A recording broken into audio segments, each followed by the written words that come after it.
this new video. Wasn't intended to do a video, but unfortunately HMV's new release dates have just basically inadvertently cost me a bit of a problem again. These, so a couple of these are upgrades. One is one I can't really say is an upgrade. One is a repurchase, but we'll get to that. So yeah, we'll just kick off with what I actually went in for, which is the new Superman movie. I got to see this in IMAX, which was a great experience. First time seeing an IMAX since I with this film, so a great choice. The last time I got to see this in IMAX was the Electric Light Orchestra concert in London got cancelled. The Spoilnox and everything was basically like, nope, we can't play today, so I ended up grabbing this. So I ended up seeing this and really had a great blast with it. And I'm glad to actually own it, and I am looking forward to what else James Gunn does with the DC universe.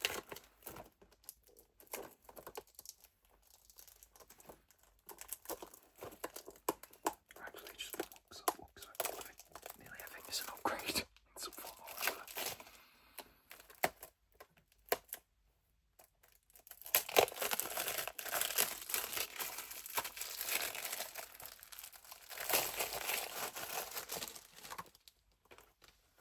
Not really much, yeah, just the disc.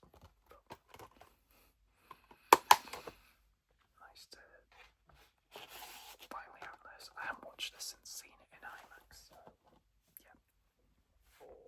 This next one is a bit of an upgrade, because I don't know if I want to keep the old one or not. So here we have the newly released 4K release of Edward Scissorhands. They didn't have the steelbook, but I've just taken it as it came. And here's my original Blu-ray copy. I actually have the DVDs for it as well, so this does come with the Blu-ray anyway, so I'm not really missing on anything, because everything's pretty much the same. Funnily enough, I just watched the Blu-ray recently, so that's a bit of a nuisance. Just moving some stuff around, which I just not. But yeah, really looking forward to this.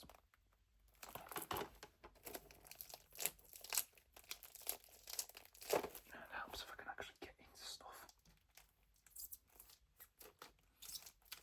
which is very awkward because I can't find anything kind of sharp enough to actually get it.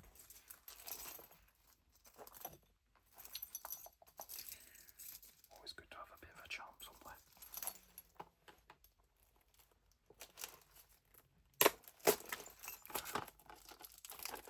So I'm really curious about what they've done with the 4K. It's a bit odd because Disney's done Mrs. Doubtfire in 4K, but as a digital 4K only.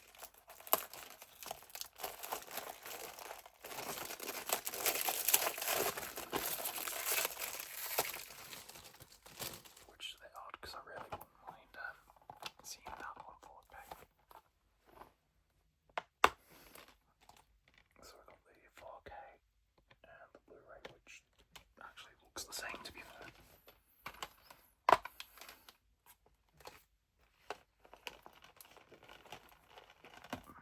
The Blu-ray is pretty much the same, but it's just they've updated the logos. That's pretty much it. So yeah, interesting.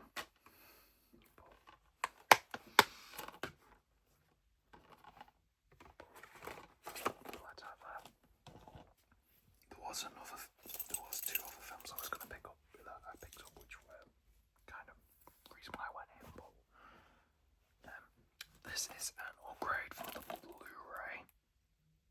I don't think there's anything new, to be honest. Just it's now except it's just pretty much everything's the same.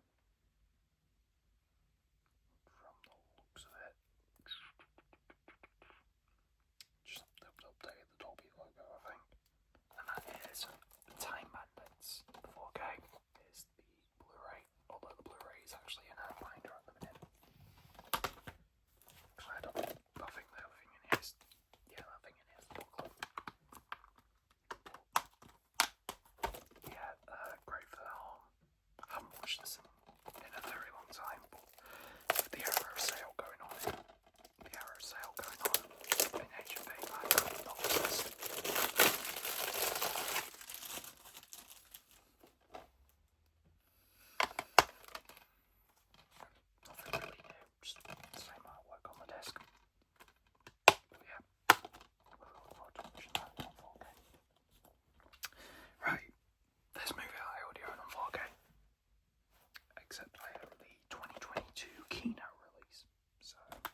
is because this has the original mono track.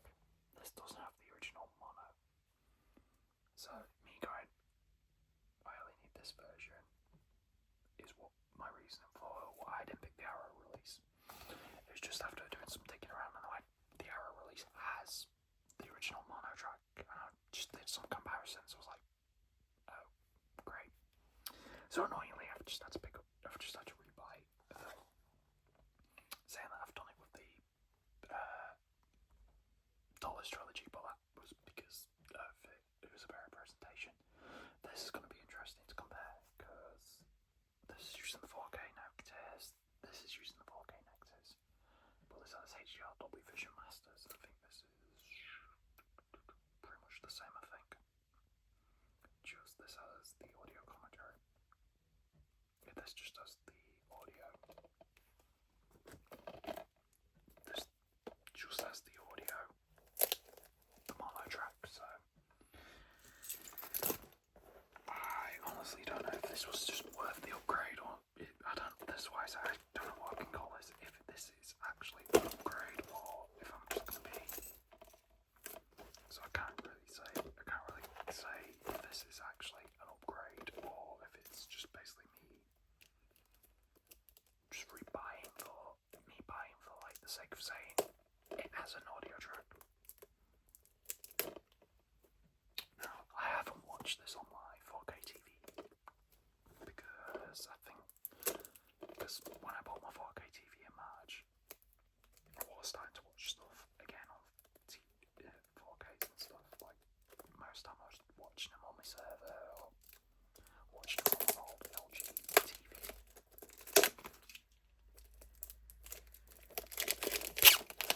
So I haven't really given RoboCop a pass on the 4K TV. Like I have Total Recall and a few other bits.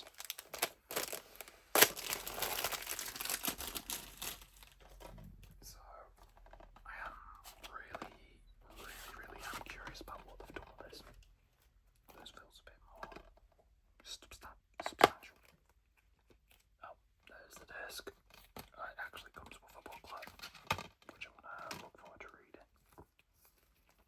So I do wonder if this is. So I'm wondering if they just used the keynote release and then. Because I'm wondering if this was done by keynote, like they used the keynote release or something, because this doesn't say anything about Paxec. So I'm interested to see what is going to come from this. I do hope to pick up Thief by Arrow Video as well at some point, because that's a good film if you've never seen it. Yeah, that one's a bit of a. This one's a bit of a mystery of. Am I gonna sell this on or am I gonna keep it? I might keep both, like I'm doing with the Good, Bad and Ugly stuff. So I'm also curious because this has the original United Artists logo. Well, as much of this has. Well, good film. Right, a movie I've not seen as a kid when my parents got it for me on VHS as a Christmas present. So the jokes a bit went over my head. This one went over my head. And I have been watching a lot of this recently, catching up on seasons and rewatching it pretty much. I didn't pick up the DVD, didn't pick up the Blu-ray. I don't even think it's even on my server, to be fair. But that is a South Park Bigger, Louder, and Uncut. Now I am really curious about this because this is Warner Brothers and Paramount. Both Warner Bros. And Paramount are really hitting this in the 4K game. So I'm very curious about this movie, how they've done this, and how this will look on 4K. But I have been watching the new stuff from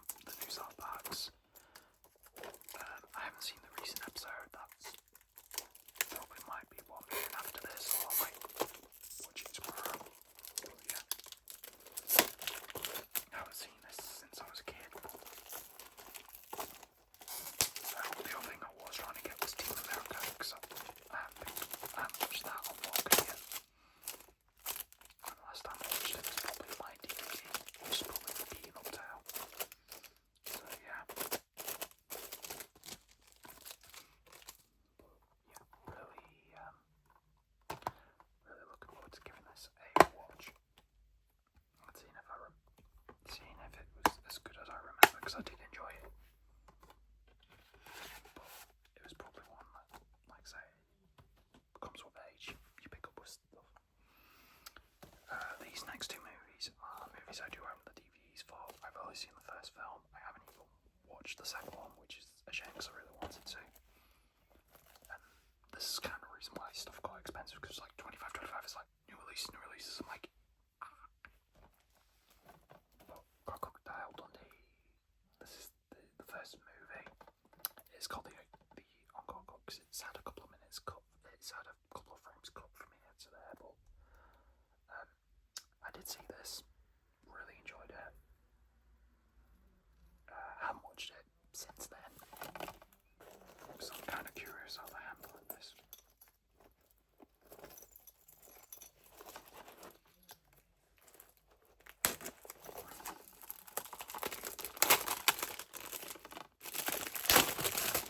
So yeah.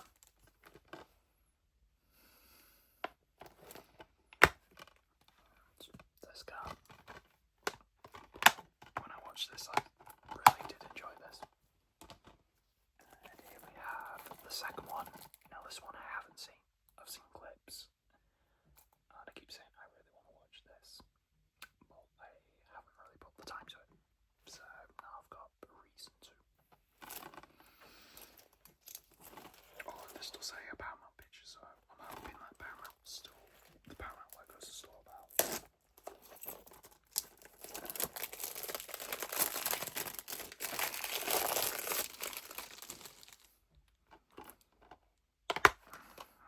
Just this guy. Like I say, I do have both movies on DVD. I believe the Blu-rays are on my server, but I haven't watched them in a long time.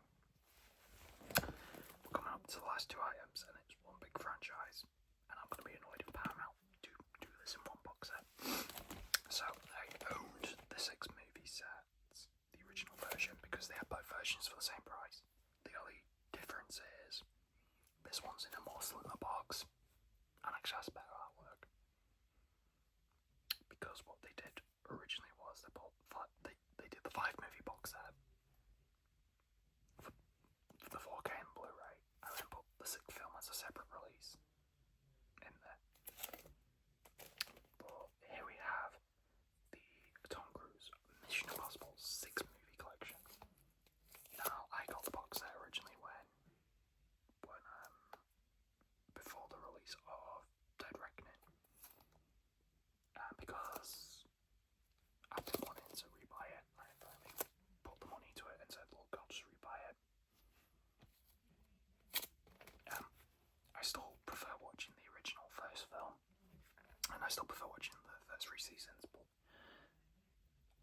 I do get enjoyment for the rest of the movies. So you got like Mission Impossible, MI2, MI3, Ghost Protocol, Rogue Nation, and Fallout.